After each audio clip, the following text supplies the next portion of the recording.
What's up, Rollies? It's the Benz fam, Back with another video. Feels like they need to have something to do with this. Is it you? Is it you, Mari? Hey, no.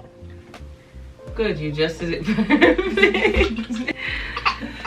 Crazy, First man. of all, let me just say, y'all, we've been trying to film this video all day, and it has just been one child after another, phone call or errand or thing after another.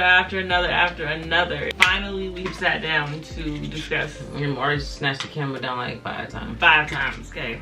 So it's been a process in getting this video filmed, to say the least. Hey, Dad.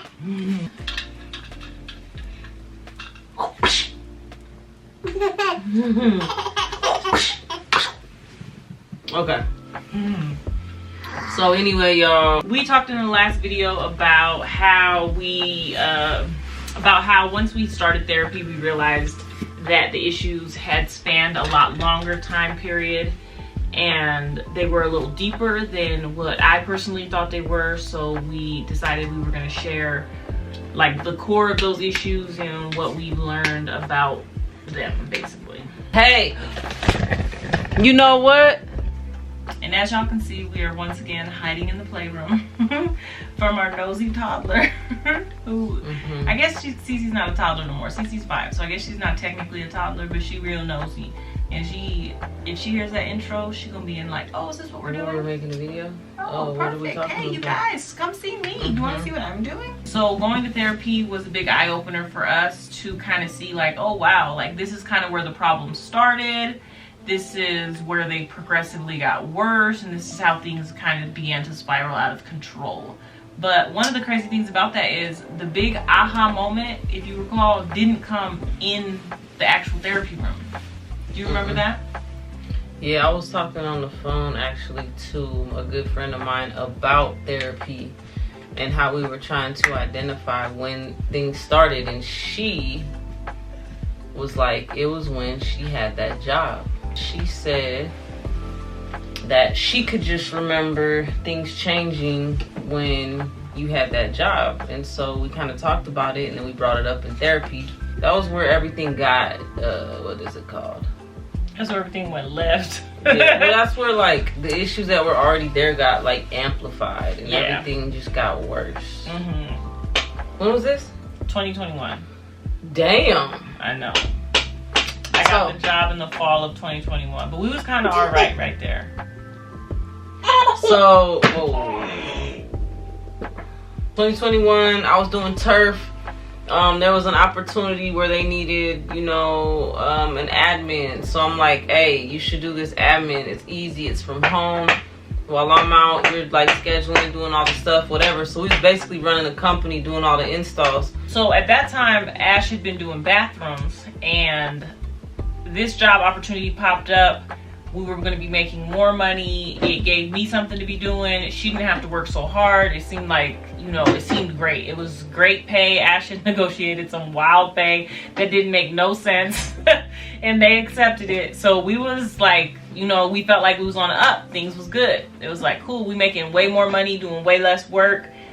Like, things seemed really good. It seemed like a great opportunity. After a while, I started feeling some type of way about the job, because I would come home from work and she wouldn't be cooking. Like, Cece would be sitting on her tablet. Just a lot of stuff was different. She was feeling overwhelmed, and I was feeling like she was not worried about anything but the job. So when I suggested the job, I felt like it was gonna be this side hustle type of thing, not best of state, not employee of the month. I thought it was gonna be this chill, I'm gonna do this a little bit while we do what we're doing. Because mind you, we were in the process of starting our company that we have now. When the company first started and I got hired, it was like the fall going into the winter, so it wasn't busy. There was like just barely a little bit of stuff going on, so there just wasn't a whole lot happening. And then when that shifted and it got really busy came spring, or like leading into spring, then that's kind of when the balance of things really got thrown off. By spring, Ash had moved on and she was working on our own company and doing like our own thing. She was driving out pretty far to a city called Heber, which is like an hour away, and she was going up there every morning. And so I was at home. Messiah was being homeschooled. Cece was home all day. She wasn't ready for preschool yet. And I was trying to run this company, which, mind you, when Ash had negotiated this high pay, there were two people who owned the company. One person agreed to the high pay. The other person knew it was crazy. And so the other person in the company was trying to make me work worth what I was being paid. So when Ashley left, she made it clear to them that if we weren't getting paid the same, even though one person was no longer working there, I was going to not be working there anymore. So they still had to pay me this salary. And basically they were like, okay, cool, we gonna make you worth it then. Baby didn't like that very much, but it was also a very necessary thing while we were like starting our business. Baby had a really good year that year, but she was having to front like thousands, like we're talking $20,000, $30,000, $40,000 out of her own money in order to pay her crews, because the way that the construction draws worked, you get a draw like 30 days after you start. So she was having to front the construction crews, and so the money that was being made, you know, through the paycheck was absolutely necessary for the family. Like, it wasn't this thing that was like, oh well, it's not necessary. Like, no, it was absolutely necessary. It was, but I mean, we work different. I work smarter, not harder. You know, it became a problem for me because it's like, so my love language, I don't know what my love language is anymore. All of them. I don't know. But baby's all of them. If physical touch is my love language and baby's not affectionate, then if acts of service is my love language but baby's too busy, I don't know, shit just started to rub me the wrong way, because she would say things like, go do it yourself, or you only got one job to do. Like she was talking spicy basically. And I was just looking at her like, okay, so now you working, so you talking to me like I'm a little punk ass nigga that's just sitting on the Xbox, as if I still don't go to work. So it started to make me feel some type of way. And then I felt like, well, I feel like now the more I started to feel some type of way, the more she started to feel some type of way, which was making me feel some type of way even more. So as I mentioned before, and I don't like to just keep saying it, but it's a fact, Whitney doesn't communicate and she won't say nothing. So she don't say nothing, she just starts acting a certain type of way. And so I'm just kind of like, you know what, fuck all that shit. I don't ever look at it like I'm the provider, I make the money. It's like we do this together, you know what I mean? Like, I know, I'm very aware that I can't do everything that I do without the support of her. With our kids, our house, you know, I was starving while she had a job. I was fucking starved, you know. I don't feel like one job is more valuable than the other. I feel like they go hand in hand. But I felt like, you know, I've supported the family and went to work all these years, and then now you get a job and you kind of like getting at me sideways as if I'm not working anymore, when really like that was just something that I brought up to help us get to the next level. I can remember the day I had a bid that I needed, and I was framing $1 million houses up in Heber, and I had a bid.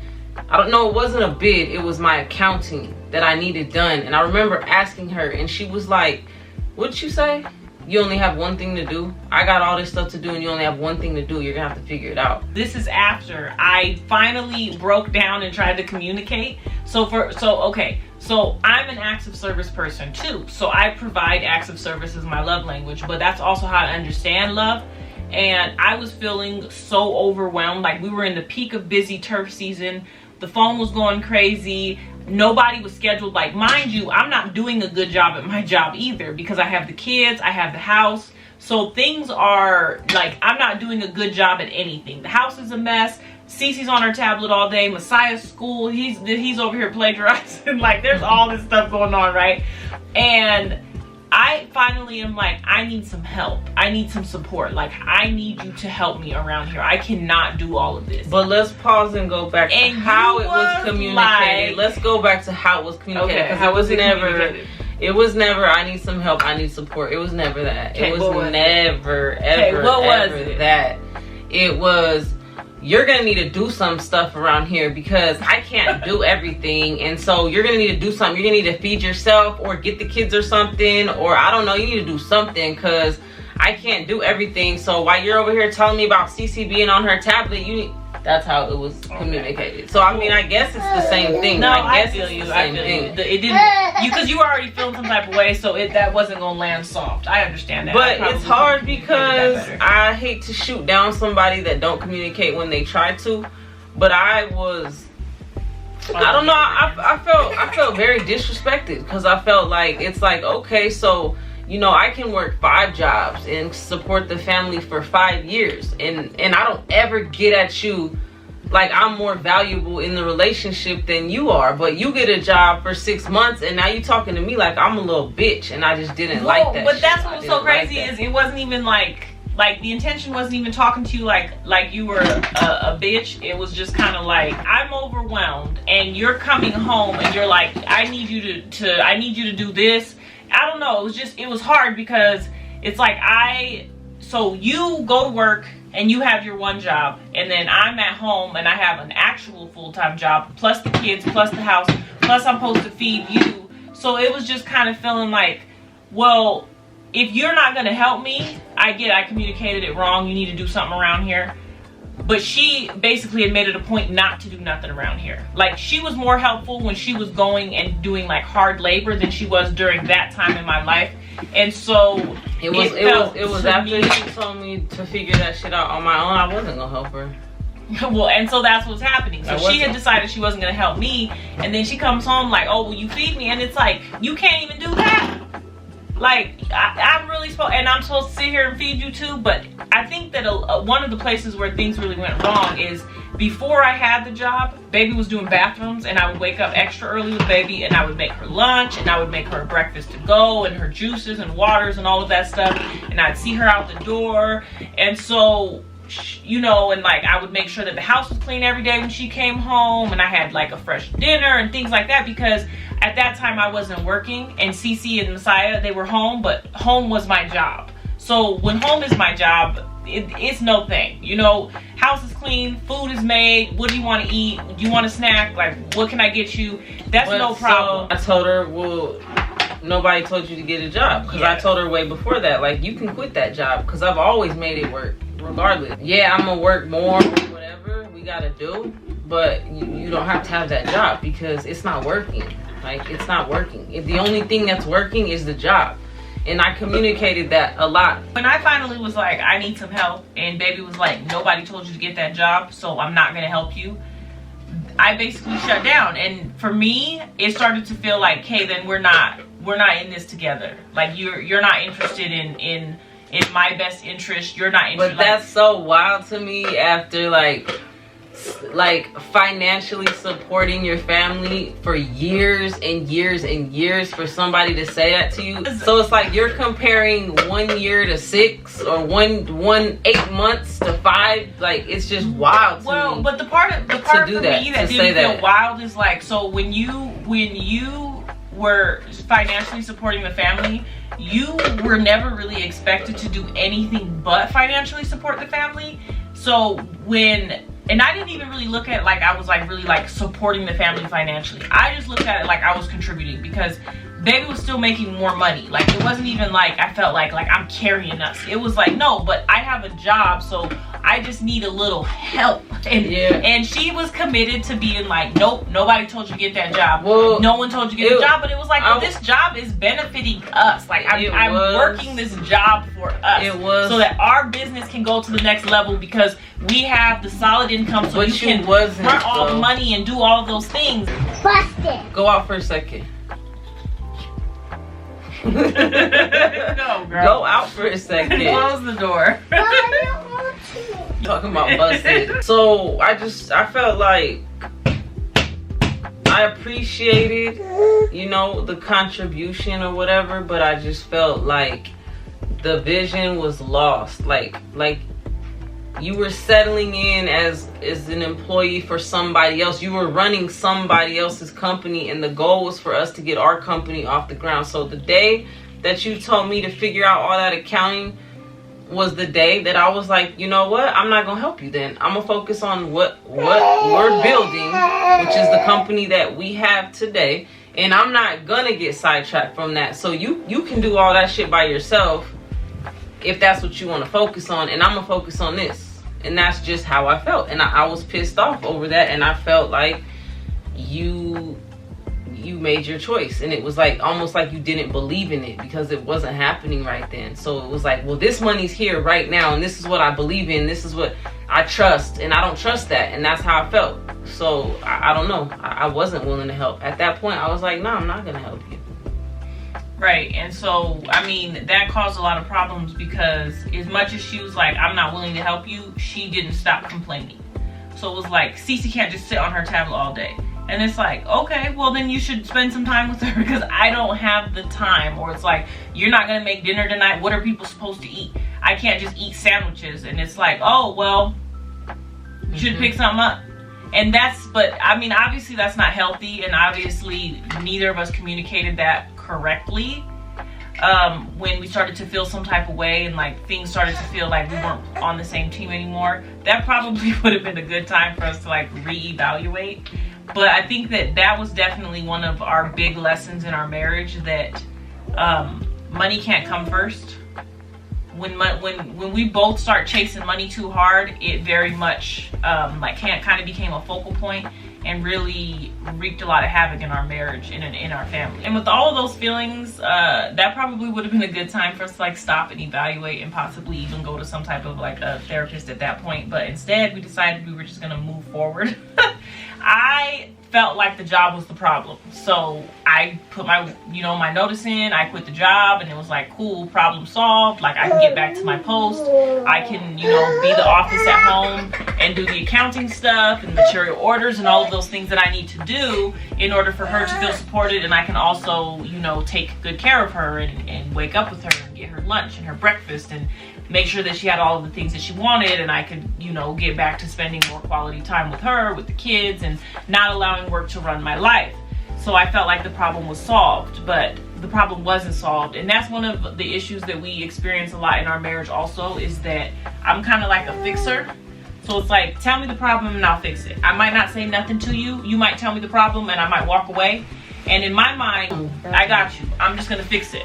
Like I'm gonna go solve the problem and we don't need to talk about it. But baby's not that type of a fixer. And baby is more like, baby felt like things needed to be talked about. I guess I didn't realize that things needed to be talked about. I felt like, solve the problem and move on. But instead we decided to plan a long vacation. We went to Mexico with the kids, had a great time, came home, immediately started doing IVF.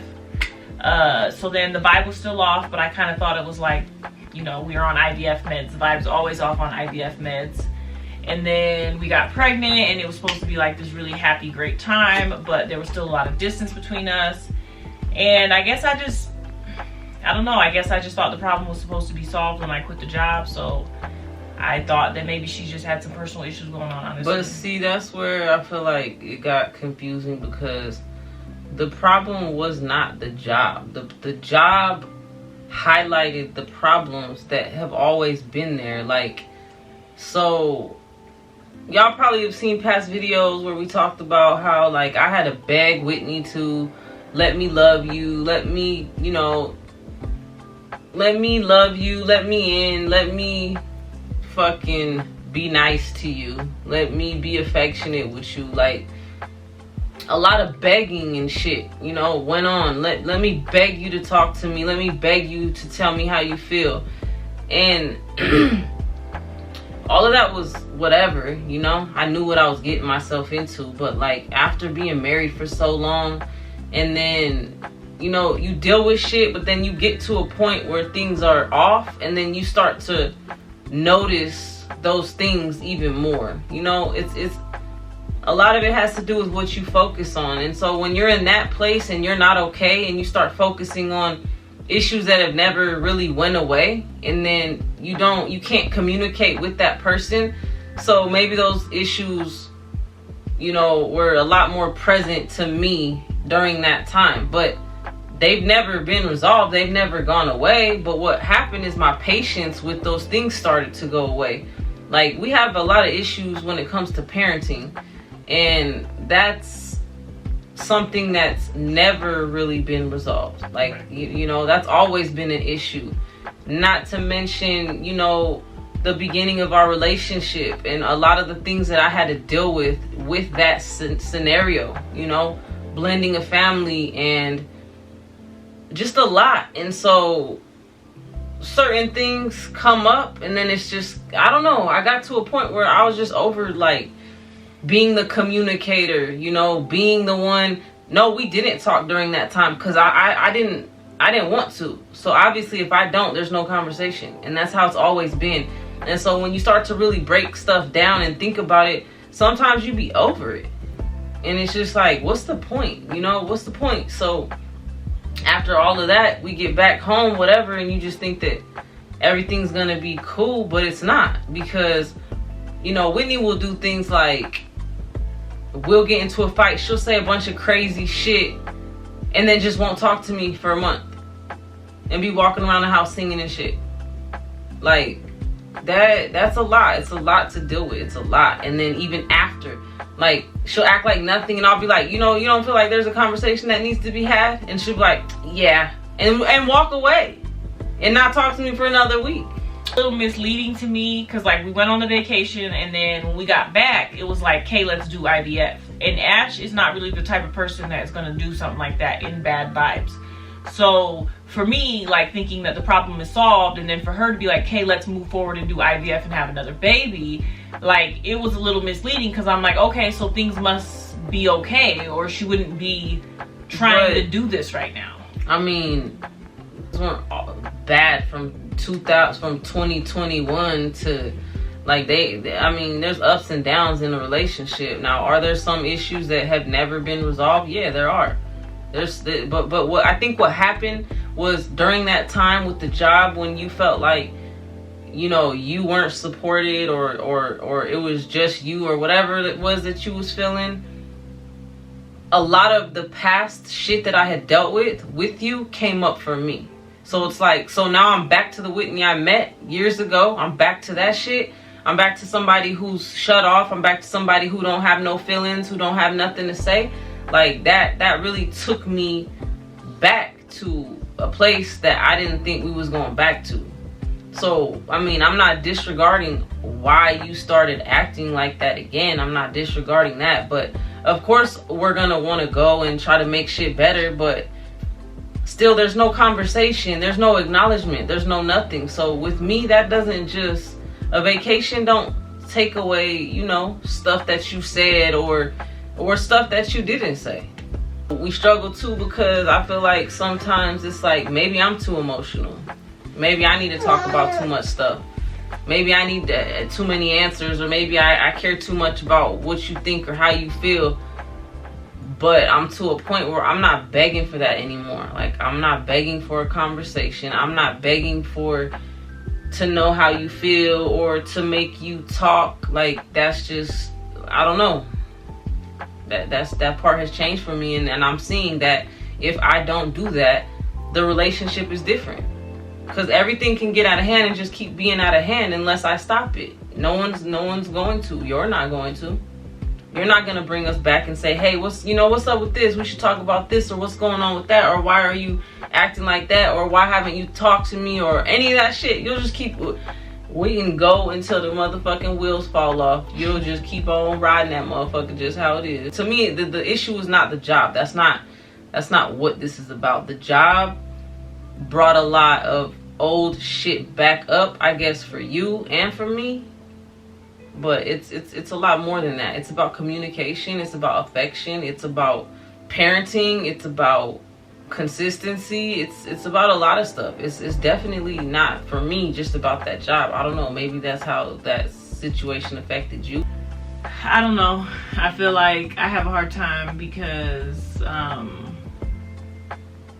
like, even like, I don't know, maybe y'all can feel it, maybe y'all can, but like, just like that particular energy coming from Ash just really shuts me down. Like I don't know. Like it just makes me feel like I don't have nothing to say.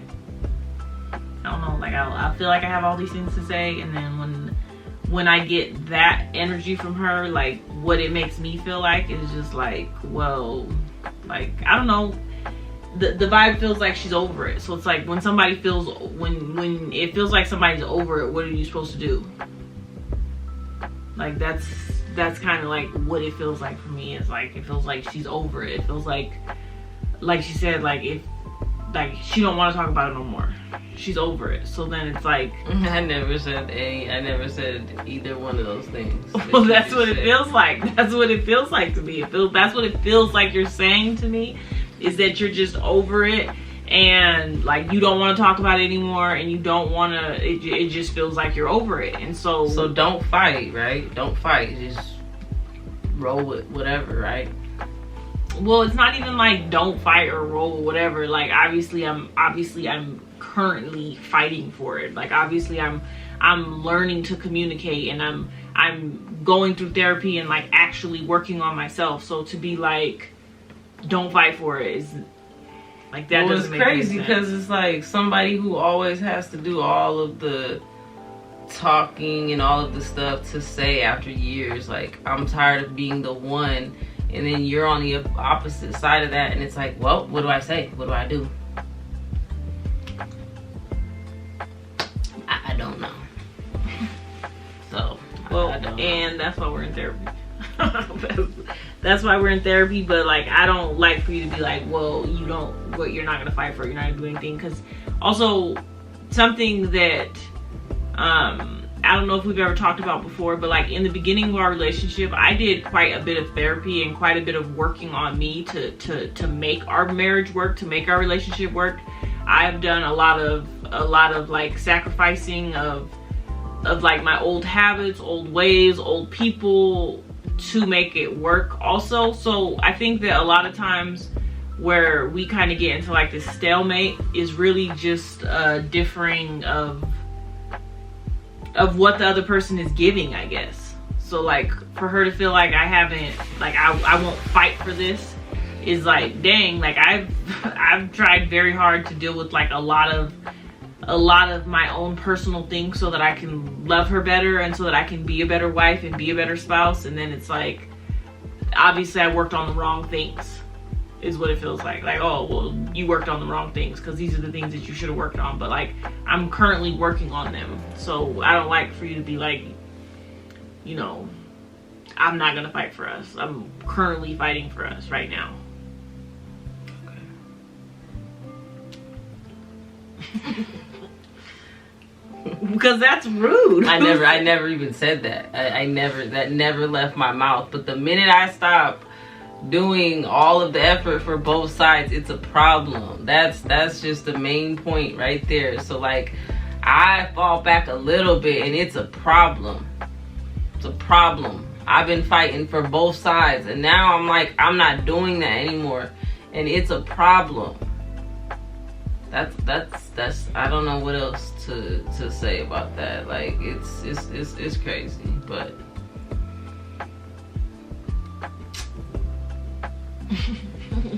you're crazy. Whatever. Whatever. Anyway, y'all, we working on it. We work in progress. Roll with us. We work in progress, you know. But don't say I'm not fighting for nothing, because that's a lie. I want anybody to comment down below who heard me say you said that she's not. You were like, don't fight for it.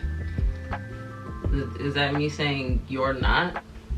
It's just funny. Like it makes me laugh that, you know, I was so extra and so this and so that, but the second I stop and I fall back and I'm quiet and I don't have anything to say no more, it's a big problem. It's a big, huge problem. That's wild to me. But what do you mean it's a big problem? So like all I said was, I'm tired of being the one to always fix things, and then you're like, well, basically it's over. She's tired of it and I ain't doing it, so shit, it's over. Like, the goal is not to blame each other or who's right or who's wrong. Like, now we're trying to fix it. I've never said I'm over it. I never said I'm done. I'm done being the only one. That's what I'm done. I'm done communicating for both of us. I'm done trying to beg you to communicate. Those are the things that I'm done with. I realized that even in that time, you know, when shit was bad and you start focusing on the bad or the old stuff or whatever, and then that's all you're gonna see, you know? And so like lately we've been trying to actually focus on the good stuff, the things that we love about each other and the things that brought us together and things like that. But you know, this is mainly to kind of catch y'all up on the issues. Are they 100% resolved? No, but they're not what they were. Right. We went through shit and it was to the point where we didn't even talk, you know? Like the energy is a lot better, but the emotions are still, you know, there.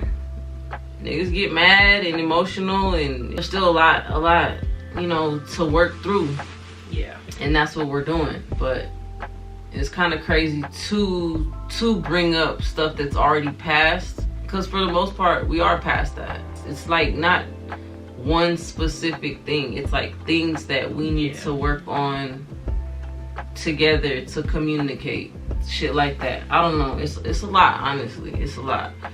And I get it. A lot of y'all will be like, don't do this and don't share this and don't share that. We're gonna share what we're comfortable with sharing. We're gonna say what we're comfortable with saying. I do understand what you're saying, but you know, you don't be on social media and share everything except the real shit. Like, this is real shit. It's really something that we're going through. A lot of people go through it. Are we always gonna say the right thing? No. Are we always gonna remain calm and shit like that? No. Like, we be in therapy crying and yelling and some more shit, but that's part of solving the issue. And we don't have shit to hide. We ain't embarrassed about nothing. We don't.